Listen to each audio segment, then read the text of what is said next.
Greetings and welcome to Flanigan's Ecologic. I am your host, Ted Flanigan, and today I'm joined by Enrique Huerta. He's the Legislative Director at Climate Resolve. This is another in our series of podcasts about the works of Climate Resolve, one of Los Angeles' most important nonprofit organizations focusing on climate change, adaptation, and resilience. Delighted to have Enrique on the podcast today. Enrique, welcome to the podcast. How are you today? I'm great, Ted. Thanks for having me on your amazing and mazeful podcast.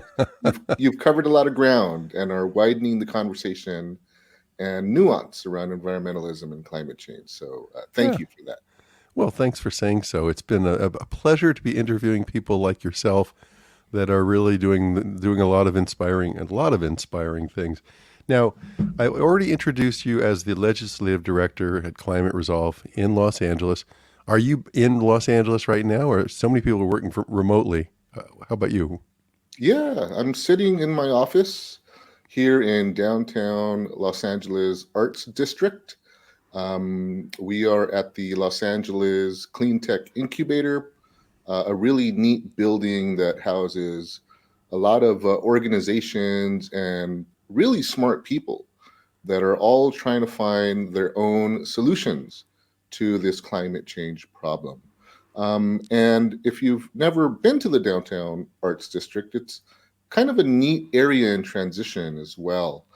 It used to be a major manufacturing and warehousing hub, and then for a while it transitioned into an artist loft district where artists would just come in and live in these abandoned, warehouses. And since then, it's transitioned into a high-rise and fancy restaurant and fancy office district. But Yeah. there's still some seediness to it. Take last Friday when I walked out to my car and noticed that somebody had stole my tailgate. And as I stood there just looking blankly at the empty bed of my truck, I couldn't help but hear a quote from the movie There Will Be Blood, where Daniel Day-Lewis's character is in a restaurant and some oil executives walk in.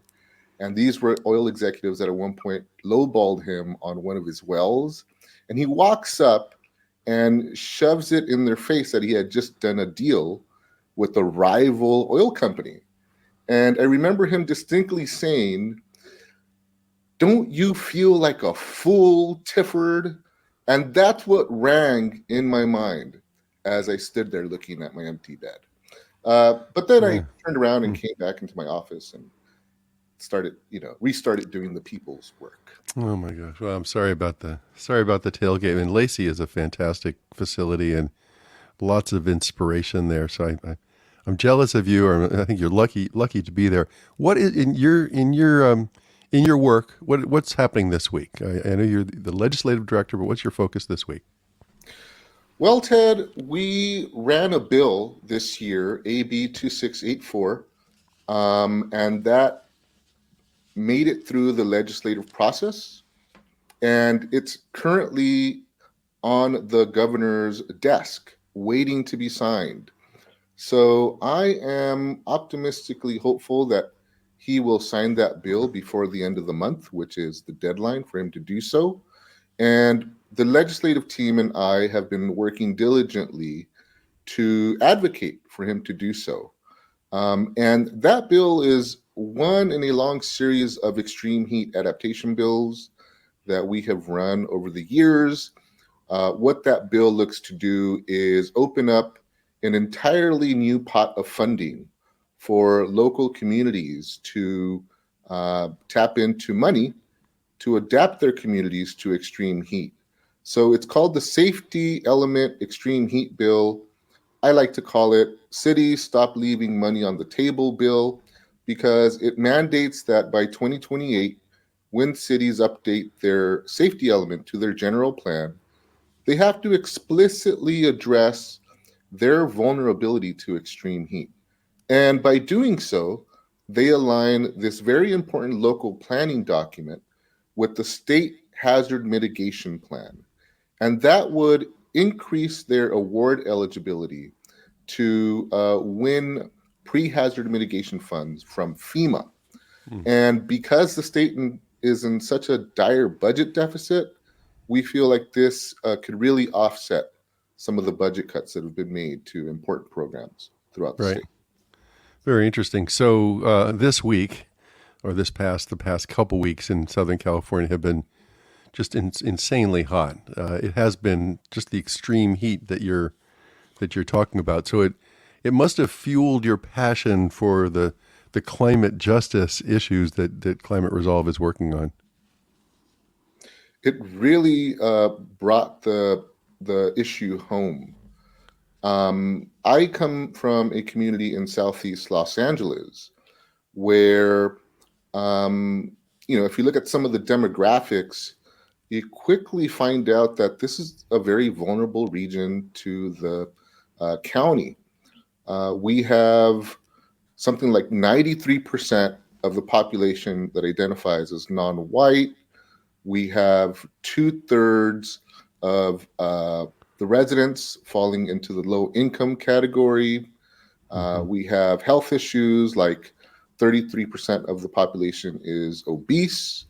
Um, and we just have a lot of industry in the area. In fact, the Southeast LA region is known as the gateway to the global imports that come from the City of LA and City of Long Beach ports. So it's characterized by planes, trains, automobiles, and planes. So those are some of the issues that we know that extreme heat really exacerbates.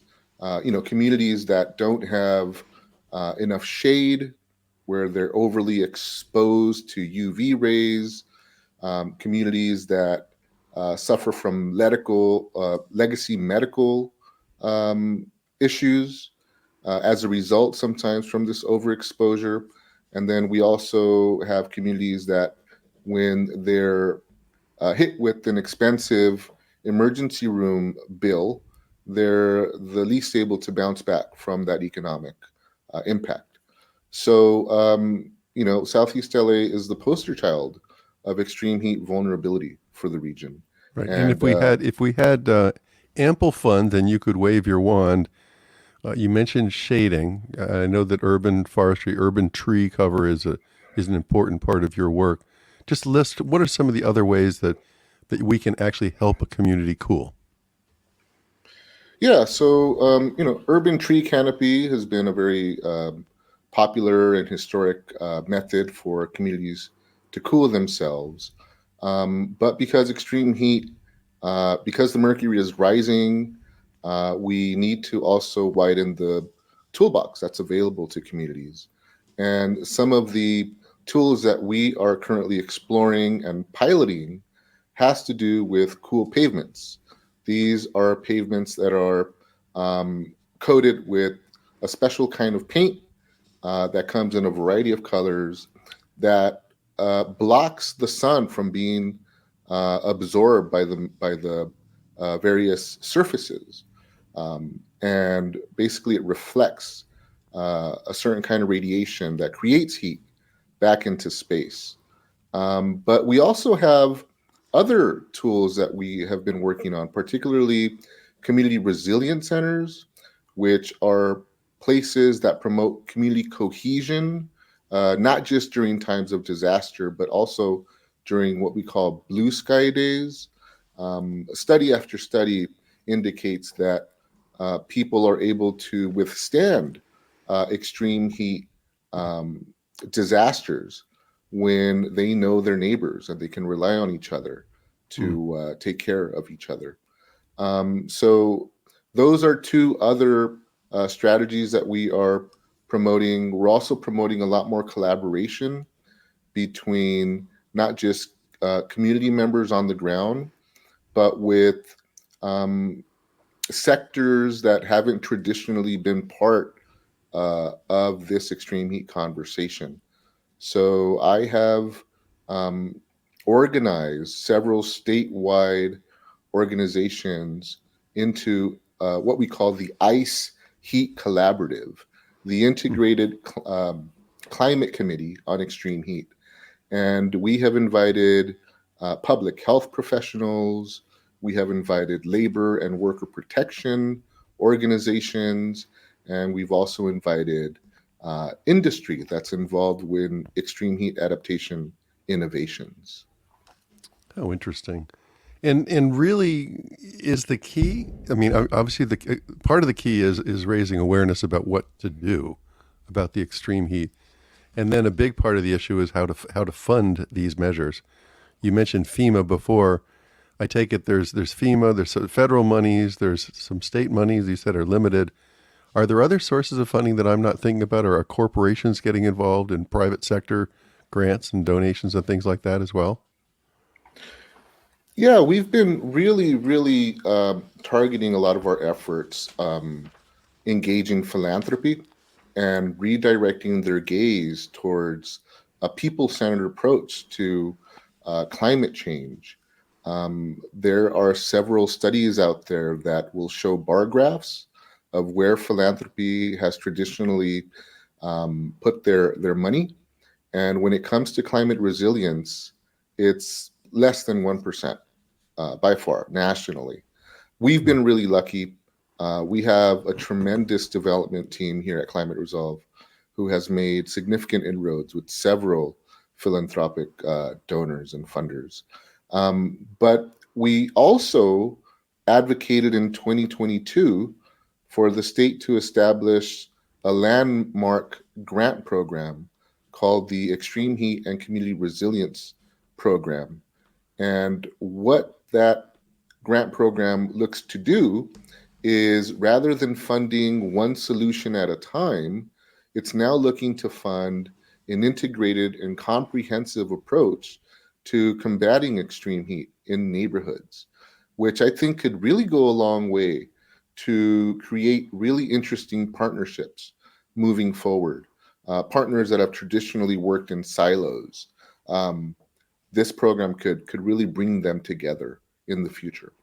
And did that program get funded? Was it approved? So that program was established during the historic budget surplus years, and initially it received $175 million to get off the ground. In 2023, that program received a budget cut of about $45 million. In 2024, that program was reduced to $75 million.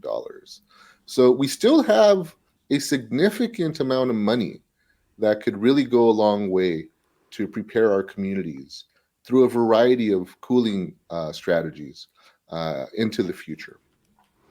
Then would those be, if a community was interested in that, would that be a planning grant that they would be going after, or would that fund some of the implementation as well? Yeah, it does both. So my understanding is round one funding will be dispersed in October, and that's going to cover the planning grants. And then funding for implementation grants will be dispersed in December. So the Governor's Office of Land Use and Climate Innovations is administering this program, and they have gotten the ball rolling. And I'm really excited to see what kinds of projects and planning takes place over the next, few months. Yeah, that's really great. I was afraid that we were going to have a sort of a downturn in the conversation when you were going to say to me, Ted, we know what the solutions are. We have lots of tools in this toolbox, but the real issue is money. And but you're saying no, here there is innovation coming out of the state of California. It sounds like this other bill that you started off talking about would stretch the definition of and allow for some FEMA money to also come in from the federal government. So we actually have there are some funding sources, not as much as we need probably, but there are some funding sources for this. There are funding sources. There's also an extreme heat action plan that spells out and lays out a blueprint for local communities to pick up on when preparing their communities to extreme heat. And we're proud to say that that was a result of advocacy that we did with several partners back in 2021. And it does a really good job of outlining various tracks and actions that communities can take to not just protect themselves, but to protect critical infrastructure and property as well. And Right. so, this grant program that I just mentioned is established to implement that extreme heat action plan. Now, all that to say, one major key that's missing from that extreme heat action plan is coordination. Right now, it's more of a catalog of strategies that communities can take, but study after study, planning recommendation after planning recommendation um, points towards the need for a central office and someone at the helm coordinating how Hmm. all these strategies will be implemented. And that's missing at the state level. I think I've seen on the news that some cities, I'm thinking Baltimore for some reason, have extreme heat officers. Does that sound right to you? Yeah, there's a few cities nationally that have adopted chief heat officers. We're proud to say that here in the city of LA, we have Miss Marta Segura, who is our chief heat officer, and she's doing an amazing job when it comes to getting the word out to the most impacted communities about how to protect themselves during heat waves. She has enlisted trusted messengers and trusted partners. She's come up with a really, really strong heat awareness campaign. So we're really proud of that work. There's a lot more that can be done, and she's also working on adopting or putting together an extreme heat resilience plan as we speak. So she's moving the needle in the right direction, and we are continuing to work with her office on a lot of those initiatives. Very good. And here, question related is I understand that we now have an extreme heat standard for workers. Is that right? Yeah, we're also really proud of this initiative. Climate Resolve partnered with workforce protection organizations a few years back to really remind the Cal OSHA Standards Board that they needed to meet the mandate of SB 1167. This was a bill that was passed in 2016, and it mandated that the Cal OSHA Standards Board adopt a standard by January 2019. When we got when we re-engaged the process, it was 2022 and no standard had been put in place. So really, we were part of like this historic collaboration between climate activists and traditional labor and workforce protection organizations coming together in a very organized and strategic manner to advocate for this indoor heat illness prevention standard, which was adopted finally on July 23rd of this year. So we're really happy about that. It's not a perfect standard, but it's enough to save lives moving forward. Very interesting. Well, very good stuff. Now, is that a statewide standard? It is. Yes, that's a And then statewide standard. did you use the word indoor in there when you were describing it? Yeah, that was specifically for indoor workers. It covers every indoor worker setting you can think of, with some exceptions. Like I believe it doesn't cover emergency personnel, for example. It doesn't cover spaces where workers spend less than 15 minutes doing work in, and there's a few other exceptions as well. But yeah, that's a specific standard for indoor workers. There was, or there is, an outdoor worker standard that's been around since 2007. So this is a landmark standard that was adopted. Now, that's not to say that there's still a lot more work to be done. For example, the issue of enforcement is still up in the air. Currently, there are 140 vacancies at Cal OSHA, and they're having a real difficult time filling those vacancies in. And as a result, workers are still at risk of serious injury. Interesting. Well, I'm glad you clarified the indoor versus the outdoor. I was thinking the whole time it was outdoor, not indoor. And I was thinking about, I used to have an office out in Palm Desert and thought about the folks that are putting up solar systems in the middle of the summer up on those rooftops where I think the temperatures are up 130, 140 degrees. And I presume that with that 2007 standard, there are the requirements for hydration periodically and coming off the roof and things like that. Is that is that how it works for the indoor, or is it more of a temperature thing? Is that the owner of the building must maintain a certain or meet a certain threshold temperature? Yeah, it's both. So, with regards to indoor, when the temperature reaches 82 degrees, then mandatory breaks are required, Hmm. access to cool water is required, um, and so forth and so on. When the temperature reaches 87 degrees, then the employer must already have in place a method to keep that temperature stable. Those Hmm. methods could be via mechanical cooling or in very kind of advanced and forward thinking ways. The owner could get upgrades to the building to allow for more passive ventilation and things of that nature. Even cool roofs, for example, could possibly be eligible Oh, to yep. maintain that standard. So it's a very forward-thinking standard that doesn't just take into consideration temperatures today, but the rising mercury into the future as well. That's what I was going to lead. I was going to follow on with that. It just seems like the situation is you would expect that it's going to get worse and worse, and therefore the standard will become more and more. The standards plural will become more and more important. That's right. That's right. And we have internally here at Climate Resolve, we're working not just to adapt our communities to extreme heat, but we also know that it's important for the state to set standards that we could then measure up our success to. We're also looking to advance readiness and preparedness, effective response during extreme heat, like I mentioned, lessen exposure, um, grow adaptive capacity, build community resilience.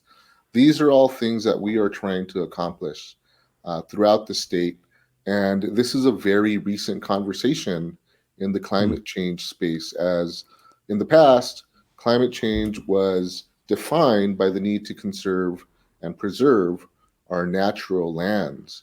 And we feel like living in California, living in a biodiversity hotspot, which is one of 36 across the globe.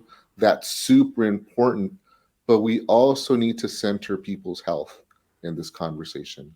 And that's the needle that we're trying to move legislatively and at the planning level as well.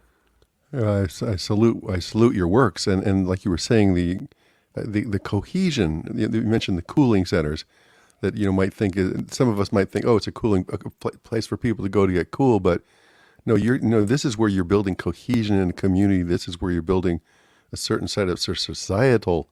I guess it's a societal resilience. It's terrific that you've got that whole side of this equation. It's just not a technological. There aren't just technological fixes here.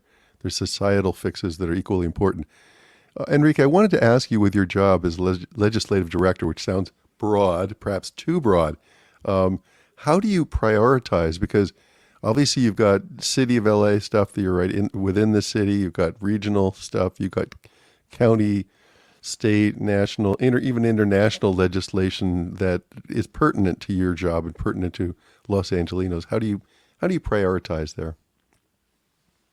Yeah, well, it comes down to having a strong legislative team who can help you with a lot of the planning, which I have. But also, it comes down to relationships. It's not uncommon for me to get information from several people at the city or the county, giving me a heads up about things that are on their horizon or important resolutions that decision makers are considering. And this relationship building extends way beyond when I first started here at Climate Resolve. So a lot of that groundwork was laid by my coworkers and people that were here, my predecessors as well. Jonathan Parfrey is an excellent relationship builder. He's been a integral part in priority setting, and I rely a lot on his counsel and guidance.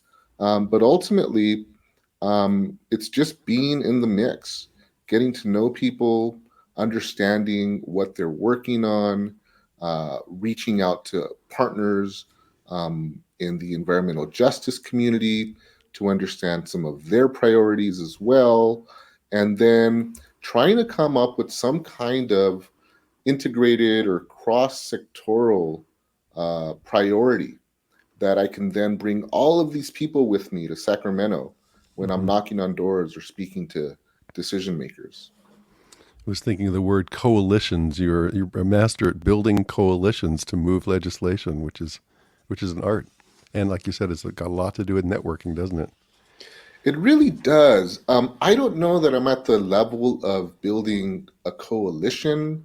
A coalition, to me, means that it's a very kind of active and vested group of people that are all moving in the same direction. I like to use the word collaborative Mm-hmm. because most of my partners have their own goals, and my job is to just give them as much information on extreme heat adaptation. Again, this is a very new conversation, and try and relate it to some of the work that they're already doing.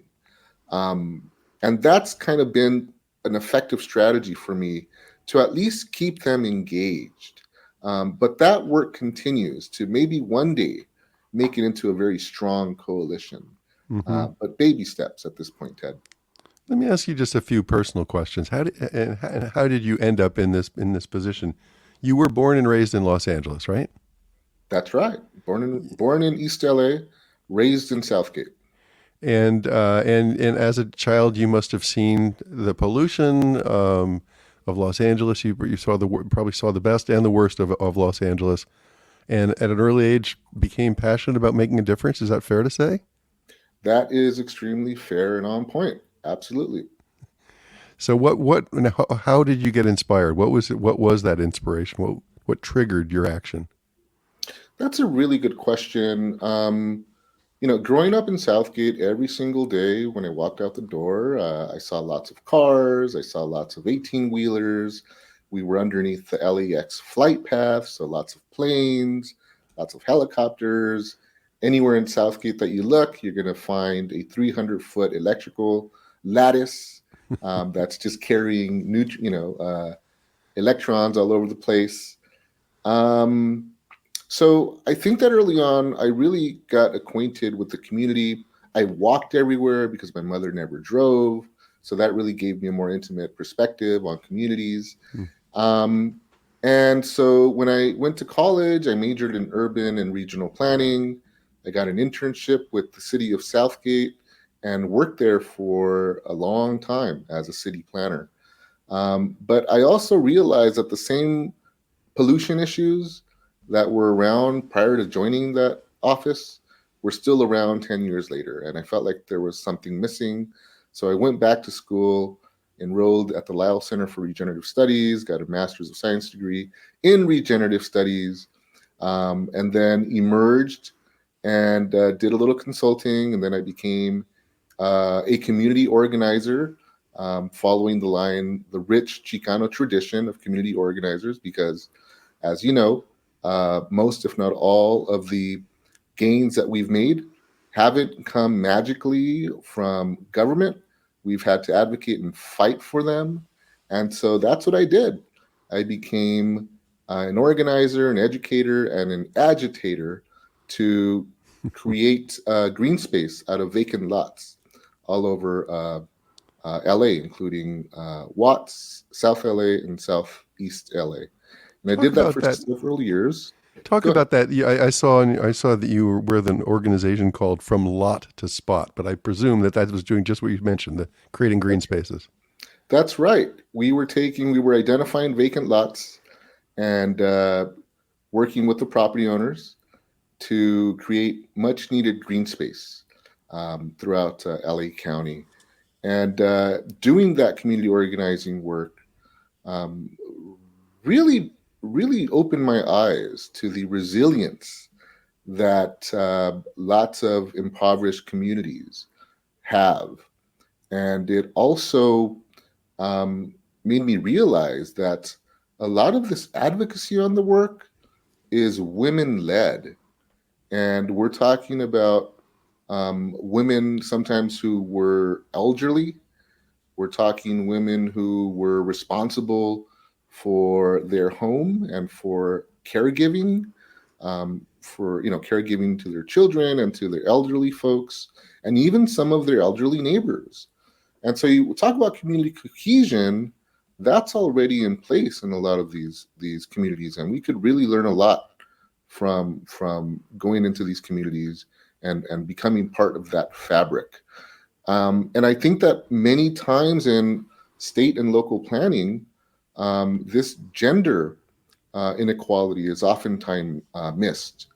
Um, so that was something that uh, I was really proud to be a part of. And it was, like I said, a lot of the times women-led advocacy. My role was just to um, fill in some of the the areas that my expertise could help with, particularly talking to local government, identifying resources for the community, and facilitating conversations as well. Oh, great. Oh, great. Well, you seem like just the right guy to be in this role, given your passion, your background, your vision. So thank you so much for what you're doing, and thank you so much for being on our podcast. And let's tune in again in a couple of years and hear about all your next steps, if that's okay. That would be wonderful, Ted. Looking forward to it. And thank you for reaching out. Really appreciate it. Oh, thank you so much. That's it. Thanks for listening to Flanigan's Ecologic. We'll see you next time.